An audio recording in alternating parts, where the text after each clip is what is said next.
नमस्कार। महाभारत में भीष्म की मृत्यु का कारण शिखंडी नाम का योद्धा बना था। असल में पूर्व जन्म में शिखंडी का नाम अंबा था। भीष्म ने अंबा का अपहरण किया था। अंबा किसी और से प्रेम करती थी, लेकिन भीष्म की इस गलती के कारण अंबा को अपमानित होना पड़ा था। इस कारण से अंबा ने भीष्म से प्रतिशोध लेने की प्रतिज्ञा की थी। आखिरकार कुरुक्षेत्र की रणभूमि पर शिखंडी ने अर्जुन के साथ मिलकर भीष्म पितामह को बाणों से छलनी किया था। महाभारत में भीष्म के बारे में लिखा गया है कि भीष्म कुरुक्षेत्र की रणभूमि पर एक दिन में हजारों योद्धाओं को मार देते थे, लेकिन भीष्म एक छल के आगे टिक नहीं पाए और युद्ध के 10वें दिन पराजित हो गए। आइए विस्तार से जानते हैं महाभारत में भीष्म की इच्छा मृत्यु और युद्ध में पराजित होने की कहानी। महाभारत में भीष्म पितामह का नाम सबसे महान योद्धाओं में शामिल किया जाता है।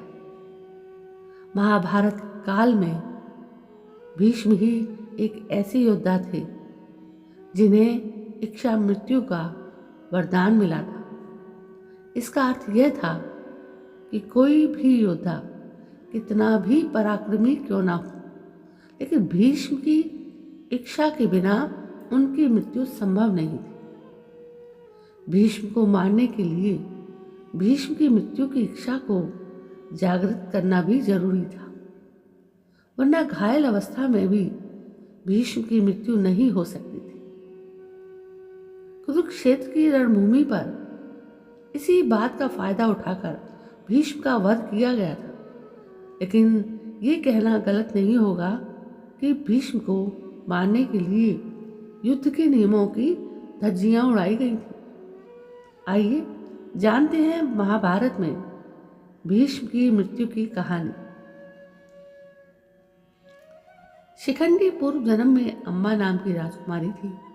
भीष्म ने अपने सौतेले भाई से शादी कराने के लिए अम्बा, अंबिका और अम्बालिका नाम की तीनों राजकुमारी बहनों का अपहरण किया था। लेकिन जब अम्बा ने भीष्म से कहा कि वे शाल्व देश के राजा से प्रेम करती है और उन्हीं के साथ विवाह करेगी, तो भीष्म ने अम्बा को सैनिकों के साथ शाल्व देश के राजा के पास भेज दिया। अम्बा जब शाल्व देश के राजा के पास पहुंची तो अम्बा को उन्होंने नहीं अपनाया। अपमानित होकर अम्बा एक बार फिर से हस्तिनापुर लौट आई और उन्होंने भीष्म से विवाह का निवेदन किया, लेकिन आजीवन अविवाहित रहने की प्रतिज्ञा के कारण भीष्म ने अम्बा से विवाह नहीं किया। इस बात से क्रोधित होकर अम्बा ने भीष्म से प्रतिशोध लेने की प्रतिज्ञा कर डाली। अम्बा ने भीष्म से युद्ध करने के लिए कई देश विदेश के राजाओं से निवेदन किया, लेकिन किसी ने भी अम्बा की सहायता नहीं की। इस बात से हताश होकर अम्बा ने भगवान शिव की तपस्या की। तपस्या से प्रसन्न होकर भगवान शिव ने अम्बा को एक नीले कमल का हार दिया और कहा कि जो भी इस हार को पहनेगा भीष्म की मृत्यु का कारण बनेगा। लेकिन अम्बा को कोई भी ऐसा योद्धा नहीं मिला जो इस हार को पहनकर भीष्म से युद्ध करता। अम्बा ने इस हार को राजा द्रुपद के मुख्य द्वार पर लटकाकर प्राण त्याग दिए। इसके बाद अम्बा की मृत्यु हो गई। अम्बा का अगला जन्म एक ऐसे मनुष्य के रूप में हुआ जिसमें पुरुष और स्त्री दोनों तत्व विद्यमान थे। इस कारण पुनर्जन्म की अम्बा को नपुंसक मानते हुए शिखंडी नाम दिया गया। राजा ध्रुपद के घर में जन्म लेकर शिखंडी ने वयस्क होने पर द्वार पर लटकी नीले कमल की माला पहन ली। इस तरह निश्चित हो गया कि शिखंडी ही भीष्म की मृत्यु का कारण बनेगा। कुरुक्षेत्र की रणभूमि पर युद्ध लड़ रहे भीष्म पितामह की शक्तियों का अंदाजा इसी बात से लगाया जा सकता है कि उनके सामने कोई भी योद्धा नहीं टिक पा रहा था। भीष्म ने एक दिन में हजारों सैनिकों को मौत के घाट उतार दिया। ऐसे में अर्जुन सहित सभी पांडव चिंतित हो गए। दूसरी तरफ श्री कृष्ण को अच्छी तरह से पता था कि पुनर्जन्म में अम्बा रहे शिखंडी को भीष्म से प्रतिशोध लेना है। इसलिए उन्होंने भीष्म के सामने शिखंडी को शस्त्रों के साथ भेजने के लिए कहा। भीष्म पुरुष योद्धा के अतिरिक्त किसी पर भी अपना शस्त्र नहीं उठाते थे। इस कारण भीष्म शिखंडी पर भी शस्त्र नहीं उठाए और उनका वध करना आसान हो जाता।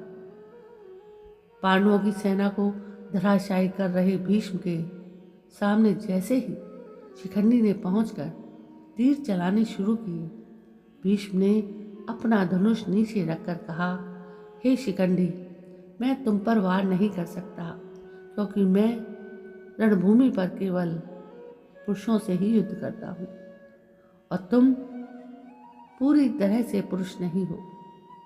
इस कारण मैं तुमसे युद्ध नहीं करूँगा। भीष्म की बात सुनकर शिखंडी ने उत्तर दिया, हे भीष्म, रणभूमि पर युद्ध करने वाला प्रत्येक मनुष्य योद्धा होता है। मैं एक योद्धा हूँ और युद्ध करना मेरा कर्तव्य है। आपका वध करने के लिए ही मैंने जन्म लिया है। ये कहकर शिखंडी ने भीष्म को पूर्व जन्म की पूरी कहानी सुनाई, जिसे सुनकर भीष्म लज्जित हुए। शिखंडी ने ज्यादा समय व्यर्थ न करते हुए भीष्म पर बाण चलाने शुरू की, लेकिन भीष्म शिखंडी के किसी बाण का प्रतिकार नहीं कर रहे थे। भीष्म का सुरक्षा कवच इतना मजबूत था कि शिखंडी ने काफी समय तक भीष्म पर वार किया, लेकिन भीष्म को कोई हानि नहीं हो रही। भीष्म अपने रथ पर खड़े रहकर शिखंडी के हर वार को सह रहे थे। शिखंडी के तीरों में इतनी शक्ति नहीं थी कि वे पराक्रमी भीष्म के सीने को भेद पाते। इसलिए अंत में युद्ध के नियमों को तोड़ने का फैसला किया गया। महाभारत की कहानी के अनुसार कुरुक्षेत्र के युद्ध के समय भीष्म की आयु 150 साल से भी ज्यादा थी। ऐसे भीष्म की नज़र कुछ कमजोर हो चली थी। इस बात का लाभ उठाते हुए अर्जुन ने पीछे से छुपकर शिखंडी के साथ मिलकर उन पर वार कर दिया और कुरुक्षेत्र की रणभूमि पर युद्ध लड़ने के लिए यह नियम बनाया गया था कि किसी भी योद्धा पर एक साथ 2 योद्धा वार नहीं करेंगे। लेकिन युद्ध में कई बार इस नियम को तोड़ा गया था। इसके अलावा कोई योद्धा दूसरे योद्धा पर छुपकर वार नहीं कर सकता था। युद्ध में इस दूसरे नियम की भी धज्जियां उड़ाई गई थी। शिखंडी की आड़ में अर्जुन ने भीष्म पर कई दिव्य तीर चलाए। लगातार 2 दिनों तक भीष्म पर इतने तीर चलाए गए कि उनका सीना छलनी हो गया, लेकिन अपने पिता शांतनु से इच्छा मृत्यु का वरदान प्राप्त कर चुके भीष्म की मृत्यु नहीं हुई। अंत में भीष्म सीने में लगे तीरों की परवाह ना करते हुए तलवार लेकर रथ से नीचे उतरने लगे। रथ से नीचे उतरते हुए भीष्म का संतुलन बिगड़ गया और भीष्म का आधा शरीर धरती पर और आधा हवा में ही तैरने लगा, क्योंकि उनके पूरे शरीर पर तीर लगे हुए थे। भीष्म पितामह की यह पीड़ा देखकर अर्जुन रोने लगे और उन्होंने भीष्म के लिए बाणों की शैया बना दी, जिससे कि भीष्म सरलता से संतुलित होकर उस पर लेट सके। इस तरह भीष्म बाणों की शैया पर लेट गए।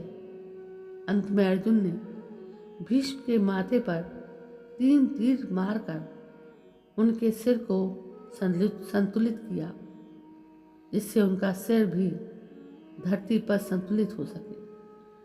भीष्म केवल पराक्रमी ही नहीं बल्कि विद्वान भी थे। उन्हें पता था कि सूर्य उत्तरायण पर प्राण त्यागने वाले मनुष्य को मोक्ष की प्राप्ति होती है। इसलिए इच्छा मृत्यु के कारण भीष्म 58 दिनों तक पीड़ा सहते रहे और सूर्य उत्तरायण की प्रतीक्षा करते रहे। अंत में कुल के सभी लोगों से विदा लेकर भीष्म ने उत्तरायण के दिन अपनी माँ गंगा की गोद में प्राण त्याग दिए। तो दोस्तों, ये थी भीष्म पितामह की मृत्यु की दर्द भरी कहानी। सच में आज भी यदि उस मंजर का हम कल्पना करें कि क्या हुआ होगा, कैसे इतने सारे तीरों के साथ भीष्म पितामह 58 दिन तक जीवित रहे। तो दोस्तों, कैसी लगी आपको ये कहानी पसंद आई हो तो प्लीज़ मेरे चैनल को सब्सक्राइब करना ना भूलें। कल मैं फिर हाजिर होती हूँ। तब तक के लिए जय हिंद, वंदे मातरम।